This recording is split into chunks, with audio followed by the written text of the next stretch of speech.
ഗായൂസ് guidance ഡയറക്റ്റിലേക്ക് സ്വാഗതം. ഇന്ന് നമ്മൾ നോക്കാൻ പോകുന്നത് എൻ്റെ ഇപ്പോഴത്തെ വെല്ലുവിളികളിൽ നിന്ന് ഞാൻ എന്താണ് പഠിക്കേണ്ടത് എന്നാണ് ചോദിക്കുന്നത്. അതിൽ ആദ്യത്തെ കാർഡെന്ന് പറയുന്നത് എന്ത് മുൻകാല കാര്യങ്ങളാണ് എന്നെ ഇപ്പോഴും ഇൻഫ്ലുവൻസ് ചെയ്യുന്നത് എന്നാണ് ചോദിക്കുന്നത്. പേജ് ഓഫ് കപ്സ് ആണ് വന്നിട്ടുള്ളത്. രണ്ടാമത്തെ കാർഡ് എന്താണ് ഞാൻ ഇപ്പോൾ നേരിടുന്ന പ്രതിസന്ധി എന്ന് ചോദിച്ച കിങ് ഓഫ് പെൻഡക്കിൾസ് ആണ് വന്നിട്ടുള്ളത്. എന്താണ് നമ്മുടെ ഭാവിയിലേക്കുള്ള ഗൈഡൻസ് എന്ന് ചോദിക്കുമ്പോൾ ഡെത്ത് കാർഡാണ് വന്നിട്ടുള്ളത്.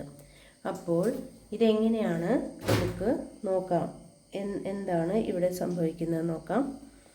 ആദ്യത്തെ കാർഡ് പേജ് ഓഫ് കപ്സ് ആണ്.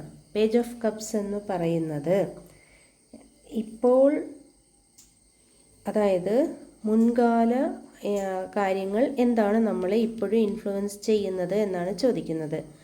അതായത് ആ സമയത്ത്, മുൻകാല സമയത്ത്, നമ്മുടെ ഭൂതകാലത്തിൽ നമ്മളൊരു തുറന്ന മനസ്സുള്ള ഒരു വ്യക്തിയും നിഷ്കളങ്കതയും നിറഞ്ഞ ഒരു ജീവിതമായിരുന്നു നമ്മുടേത്. ഇത് ആ സമയത്ത് നിങ്ങൾക്ക് പുതിയ അനുഭവങ്ങൾ, പുതിയ ആശയങ്ങൾ ഇതെല്ലാം നിങ്ങൾക്ക് ഉണ്ടായിരുന്നു. പക്ഷേ ഒരു യാഥാർത്ഥ്യബോധമില്ലാത്ത പ്രതീക്ഷകളോ അല്ലെങ്കിൽ ഒരു പക്വതയില്ലായ്മയോ ഉണ്ടായിരുന്നിരിക്കാം ആ സമയത്ത്. ഇതുകൊണ്ടാണ് ഈ ഭൂതകാലത്തിൽ ഉണ്ടായിരുന്ന ആ ഒരു പക്വതയില്ലായ്മയും അങ്ങനെയുള്ള കാര്യങ്ങളൊക്കെ ഇന്നത്തെ നിങ്ങളുടെ ജീവിതത്തെ സ്വാധീനിച്ചു എന്നാണ് കാണിക്കുന്നത്. ഇനി കിങ് ഓഫ് പെൻഡക്കിൾസ് എന്ന് പറയുന്നത് ഇപ്പോൾ നിലവിലെ പ്രതിസന്ധി എന്താണെന്ന് ചോദിച്ചാൽ, നിങ്ങൾക്കിപ്പോൾ അമിതമായ, അതായത് ഭൗതിക സുഖങ്ങൾ, പുറത്തുള്ള സുഖങ്ങളുമായിട്ടുള്ള ഒരു അമിതമായ ശ്രദ്ധ, അല്ലെങ്കിൽ നിങ്ങൾക്ക് സാമ്പത്തികമായി ഒരു അസന്തുലിതാവസ്ഥ ഉള്ള പോലെ, അല്ലെങ്കിൽ നിങ്ങളുടെ ബന്ധത്തിൽ എന്തോ പ്രശ്നങ്ങൾ, അല്ലെങ്കിൽ നിങ്ങളൊരു അവബോധം കുറഞ്ഞ ഒരവസ്ഥ, അങ്ങനെയൊക്കെ ഇത് ഇപ്പോൾ നിങ്ങൾ നേരിടുന്ന പ്രശ്നമാണ്. ഇത് നിങ്ങളുടെ കാര്യങ്ങളിൽ ഒരു തടസ്സമായിട്ട് വന്നുകൊണ്ടിരിക്കുന്നു എന്നാണ് കാണിക്കുന്നത്. ആത്മീയമായ നമ്മുടെ ഒരു മനസ്സിൻ്റെ സംതൃപ്തിയേക്കാൾ നിങ്ങളിപ്പോൾ ഭൗതിക സംതൃപ്തിയിൽ നിങ്ങൾ ഇമ്പോർട്ടൻ്റ് കൊടുക്കുന്നത് കൊണ്ടാണ് നിങ്ങൾക്കിപ്പോഴുള്ള പ്രതിസന്ധി വരുന്നത്. അതുകൊണ്ട് ഇതിൽ മാറ്റങ്ങൾ വരുത്തി സ്വന്തം അവബോധത്തിൽ വിശ്വസിച്ച് അതിൻ്റേതായ രീതിയിൽ മുന്നോട്ട് പോകുവാൻ നിങ്ങളോട് പറയുന്നു. ഇനി നിങ്ങൾക്ക് ഭാവിയിലേക്കുള്ള നിർദ്ദേശം എന്താണെന്ന് ചോദിച്ചാൽ ഡെത്ത് കാർഡാണ് വന്നിട്ടുള്ളത്.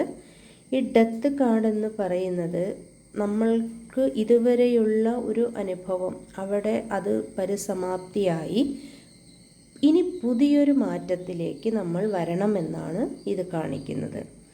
നിലവിൽ നമ്മൾക്ക് ഉപകാരമില്ലാത്ത അല്ലെങ്കിൽ നമ്മൾക്ക് ഉപയോഗമില്ലാത്ത കാര്യങ്ങളെ ഉപേക്ഷിക്കുക, പാടെ ഉപേക്ഷിച്ച് പുതിയ തുടക്കങ്ങൾക്കായി വഴി തുറക്കേണ്ടത് അത്യാവശ്യമാണ് എന്നാണ് കാണിക്കുന്നത്.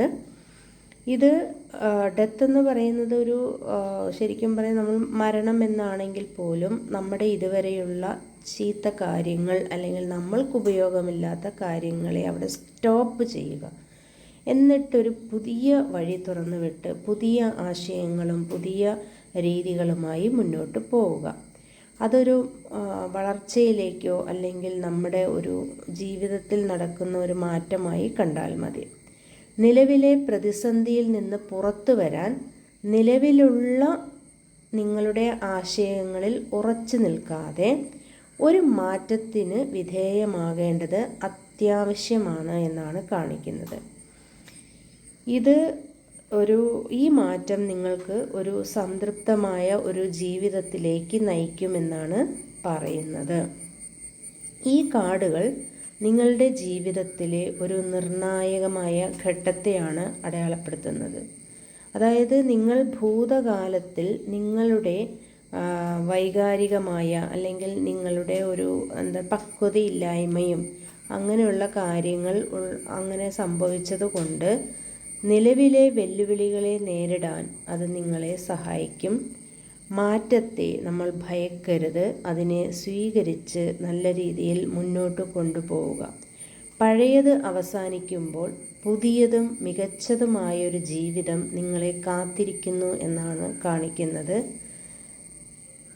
ഈ നിങ്ങളുടെ ആത്മീയമായും ഭൗതികമായും സുഖവും അല്ലെങ്കിൽ അവബോധവും, ഈ രണ്ട് ആവശ്യങ്ങൾക്കിടയിൽ രണ്ടും ഒരു സന്തുലിതാവസ്ഥയിലൂടെ കൊണ്ടുപോകാൻ ഈ കാർഡുകൾ നമ്മളെ പഠിപ്പിക്കുന്നു. ഓക്കെ, ഇത് ഇങ്ങനെ ചെയ്താൽ നിങ്ങളുടെ യഥാർത്ഥ സന്തോഷത്തിലേക്കും സംതൃപ്തിയിലേക്കും നിങ്ങളെ കൊണ്ടുപോകുമെന്നാണ് ഈ കാർഡുകൾ നിങ്ങൾക്ക് തരുന്ന സന്ദേശം. Okay, thank you.